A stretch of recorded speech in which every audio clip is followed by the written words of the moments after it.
if we have a subconscious, Yeah. then that's where memories are stored, and Yeah. some people say it's the physical body that is the subconscious. Yeah. What about a chair? What about what we would maybe call an inanimate object that does not have a subconscious? Yeah. Where does it store its memories? It does have this thing is alive. This thing is telling me who sat here, all the people who sat here. This thing is telling me where the material came from. It's talking to me, and it's telling I'm just doing the cleaning. So this chair, like you, has the three selves. It has the superconscious, conscious, and subconscious. So it isn't. There's no such thing as an inanimate object. If, for example, you can talk to the camera. You can say to the camera, how many cameras do you have, Alec? So you can say to the camera, well, we're gonna tape this guy, Hew Len. So can you? Well, what do you think about that? You can talk to the cameras, and the cameras will tell you. No, I don't know about that. And then let's say he knew how to do the cleaning, and said, well, let's do the cleaning, and so he does the cleaning, and maybe the camera will change its mind. So when photographers say the camera loves you, they're speaking more than they know. Absolutely. Absolutely. Absolutely. Even I had to show you how goofy this thing can be, I had a friend of mine who married a guy who wasn't doing very well in the construction business, and then when like 40,000 he made, and then maybe 3 years later after she married he made 3 million. But she knew that her job was to work on all of the projects, talk to all of the projects.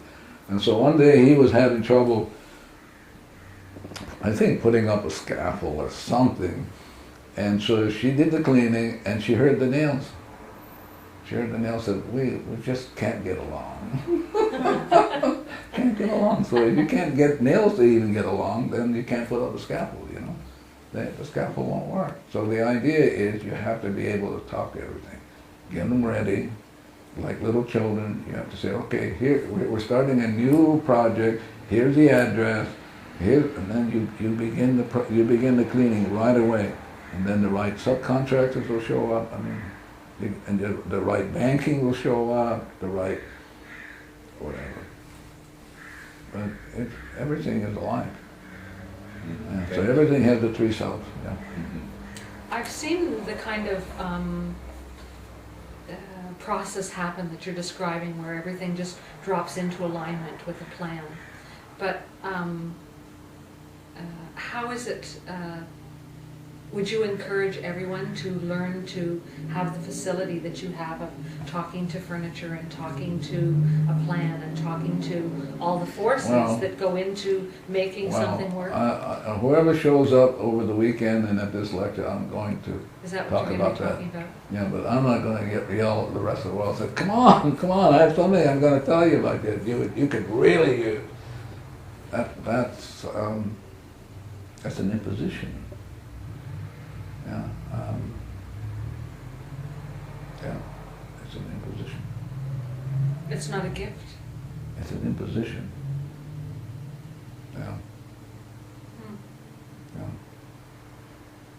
My job is to do my cleaning, and then if I do my cleaning and get back to zero, everybody will get back to zero.